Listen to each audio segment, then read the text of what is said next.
Bonsoir, bonsoir, bien-aimés dans le Seigneur, que le Seigneur bénisse, que sa grâce repose sur votre vie. Je bénis le Seigneur pour votre vie, car il a permis à ce que vous me suivez ce soir. Que la grâce de l'Éternel se dépose sur votre vie, que sa main protectrice soit sur votre vie.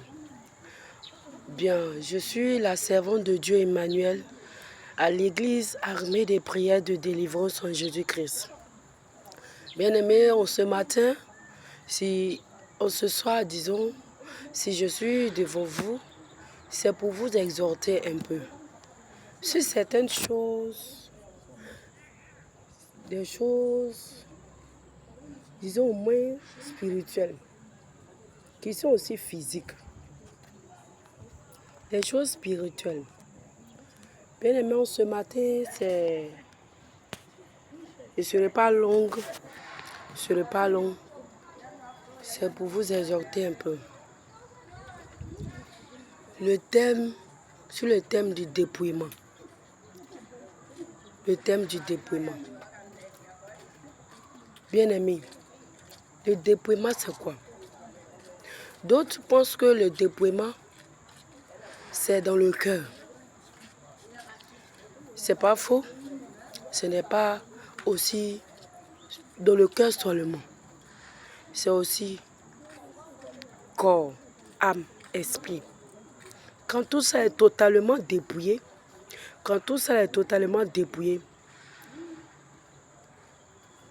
tu vis une vie de sanctification. Toi-même, tu n'as pas besoin que quelqu'un vienne t'en parler. Toi-même, tu vas vivre. Tu vas vivre la puissance de Dieu à travers la sanctification que tu mènes. La vie de sanctification que tu mènes. Bien-aimé, le Seigneur veut que nous soyons totalement dépouillés et totalement sanctifiés. Il veut que nous nous sanctifions davantage. Bien-aimé, le Seigneur a mal. Le Seigneur a mal de voir ses enfants, ses temps, de voir tous ses enfants, ses servantes, ses serviteurs, dans des choses, dans des pratiques qui ne l'ont pas, qui n'ont jamais honoré le nom de l'Éternel. Bien-aimé, en ce soir, il veut un peu vous parler de la sanctification du dépouillement du corps, de l'âme, de l'esprit. Prenons la Bible dans le livre de 1 Thessaloniciens 5, verset 23. Dans le livre de 1 Thessaloniciens 5, verset 23, lisons ensemble. Il est écrit que le Dieu de paix vous sanctifie lui-même tout entier. Il a dit que le Dieu de paix vous sanctifie lui-même tout entier. Tout entier. Il n'a pas dit que le Dieu de paix vous sanctifie lui-même votre cœur. Il n'a pas dit ça, il dit tout entier. Et continuons la suite.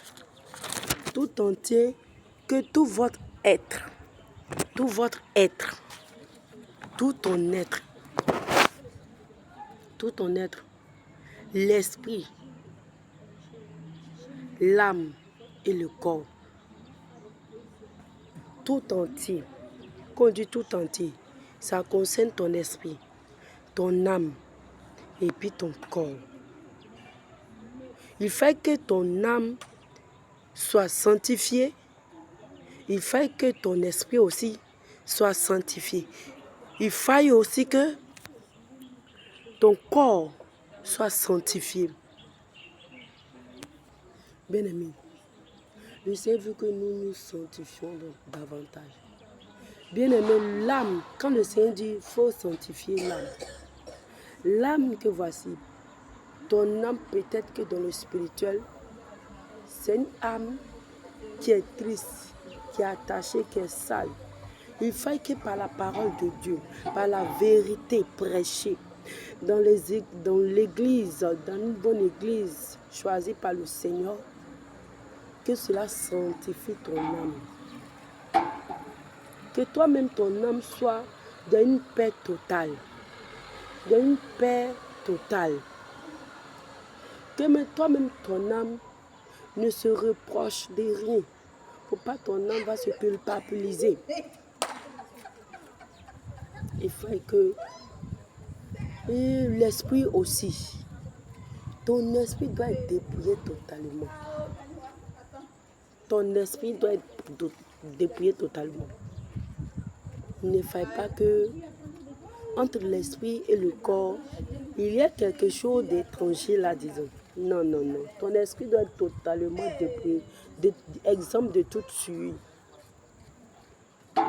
Bien aimer le corps. Certaines personnes te disent qu'ils ne voient pas le corps, que le Seigneur ne regarde pas au corps, il regarde au cœur. Mais dedans, ce que reçoit le cœur, c'est ce qui sort à l'extérieur. C'est ce qui sort à l'extérieur. C'est ce qui aussi est dedans. Ce que toi, ton cœur pense là, ce que ton cœur reçoit là. Ton âme reçoit ça, ton esprit reçoit cela. Et puis, ton corps reçoit cela physiquement. Ça apparaît sur toi.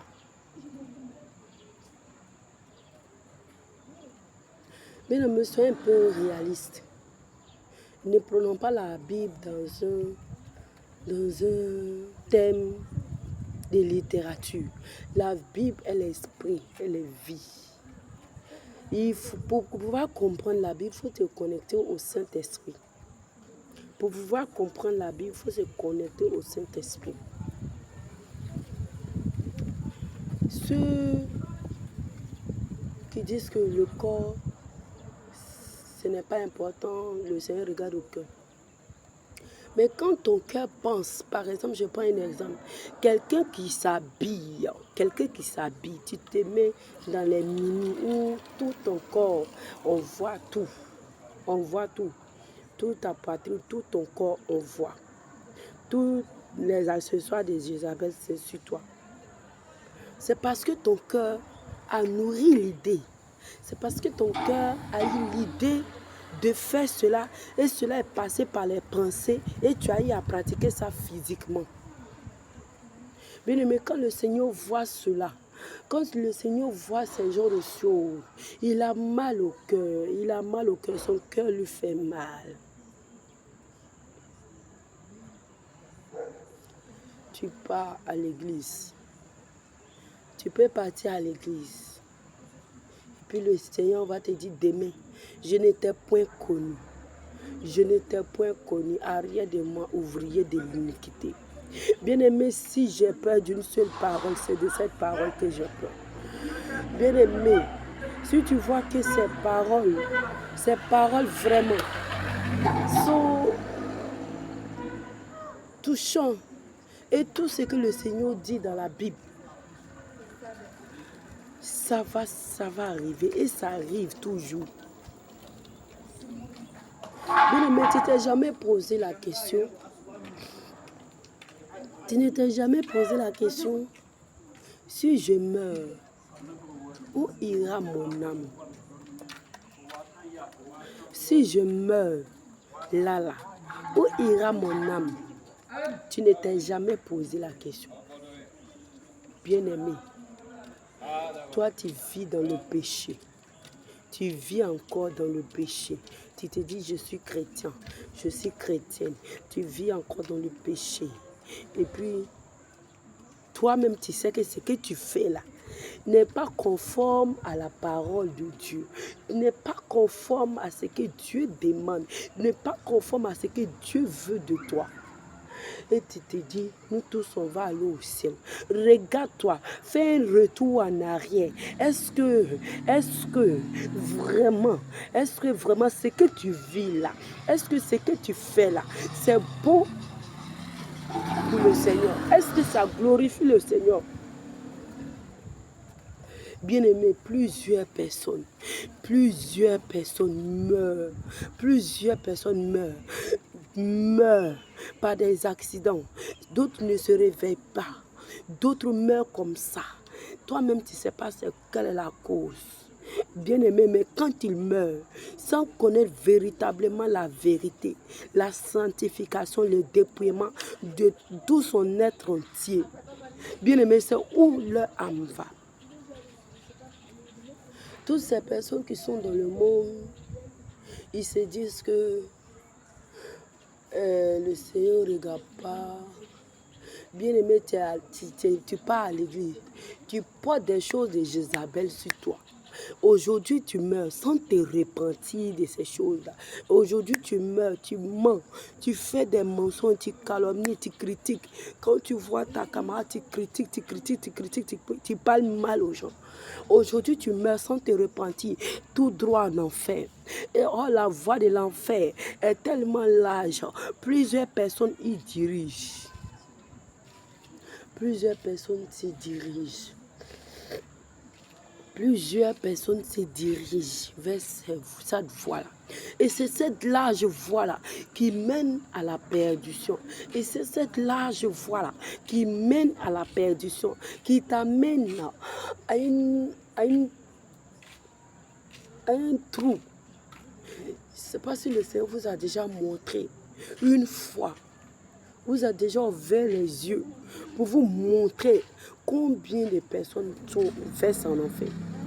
Il dit, bien aimé, partout dans le monde entier, les âmes meurent. Les âmes meurent. Ils versent en enfer, dans le lac que Satan lui-même il a créé pour torturer tous les chrétiens qui n'obéissent pas à la parole de Dieu. Ils versent, les gens versent en enfer comme le gravier, comme un camion de gravier qu'on vient verser devant une porte. D'amener le gravier la verse du camion. C'est comme ça les gens versent en enfer. Et d'autres sont tourmentés par les démons. D'autres, ceux qui mentent, le diable, il attache les langues et puis il tire. Ils mettent les fers, ils commencent à découper. Bien-aimé, est-ce à ça que le Seigneur t'a appelé? Est-ce à ça que le Seigneur t'a appelé?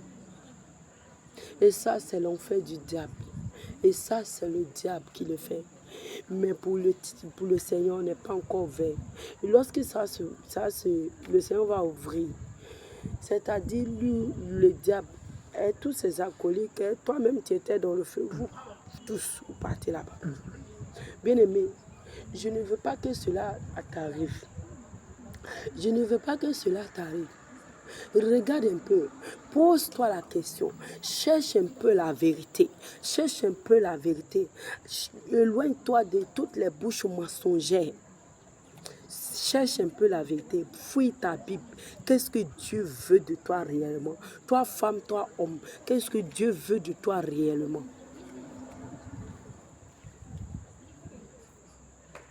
Qu'est-ce que Dieu veut de toi réellement? Le Seigneur te veut totalement naturel. La main t'est sortie du ventre de ta mère, le Seigneur te veut naturel. Bien aimé, tu mets les choses de Jézabel. Tu sais où sont quittés les fonds de teint? Les rouges à lèvres que tu mets sur toi quand tout est rouge là. Tu sais où c'est quitté? C'est le sang. Le sang. Le sang que les gens font.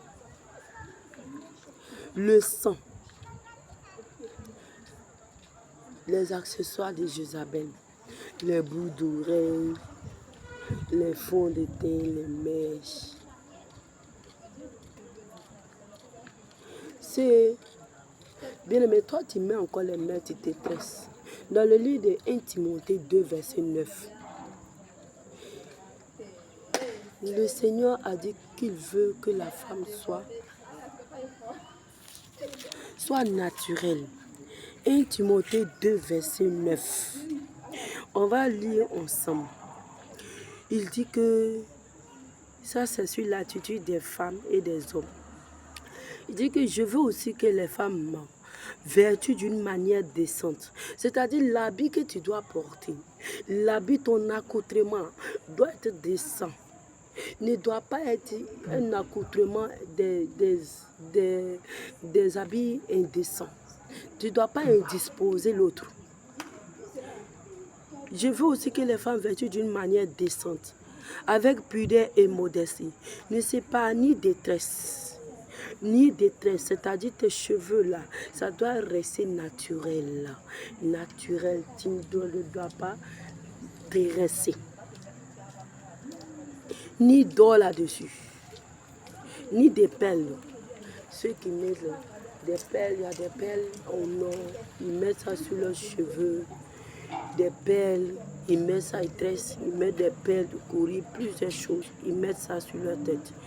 Ni d'habits somptueux. Les habits qui quand tu portes, tu veux te montrer dans l'arrogance. Tout le monde n'a qu'à te voir. Non, le Seigneur n'a pas besoin de tout ça. Il est le maître de l'or et de l'argent, il pouvait bien donner. Mais il a recommandé à ce que la femme s'habille de cette manière. Bien aimé, le Seigneur nous veut naturel. Le Seigneur nous veut naturel. Mais qu'elle se part de bonnes œuvres comme il convient à des femmes qui font profession de servir Dieu. Bien aimé, tu veux servir Dieu. Tu es responsable dans ton église. Tu veux servir Dieu. Mais quand tu t'habilles, tout ton corps est plaqué. Tout ton corps est plaqué, tu pars à la chair, tu prends le micro. Mais tu veux que celui qui est en train de te regarder là, pense quoi de toi? Est-ce que c'est toi que la personne regarde? C'est la parole de Dieu. Du coup, quand tu t'habilles de cette manière, c'est la parole de Dieu que tu fais sortir. La personne ne regarde plus à ça. C'est ta forme que tu as fait sortir là. C'est à ça que la personne regarde. Bien aimé, cherchons à être un peu simple de la manière de faire. Très simple. Très simple. Ne sont pas des gens pour nous montrer. Cherchons la vérité. Pose-toi la question, si je meurs, c'est où ira mon âme? Est-ce que ce que je fais, ça plaît au Seigneur Jésus-Christ? C'est là que tu pars chez les marabouts. Quand tu vas chez un marabout, spirituellement, il prend ta grâce et puis il t'attache, tu vends ton âme et puis ce que tu allais chercher pour aller attacher l'autre là, il te donne. Maintenant, toi-même, tu es attaché sur Dieu. Bien aimé, cherchons la vérité. Cherchons la vérité. Le Seigneur nous aime tellement. Il nous aime tellement, il ne veut pas nous perdre. Le Seigneur est le Dieu de la bénédiction. Il est le Dieu qui déploie sa puissance. Mais il a besoin des cœurs disposés, des cœurs prêts pour son œuvre, pour suivre la vérité totale. Bien aimé, c'est beaucoup. Tellement beaucoup. Que le Seigneur bénisse. Je prie que le Seigneur se révèle à vous et que sa grâce se repose sur votre vie au nom de Jésus-Christ. Amen.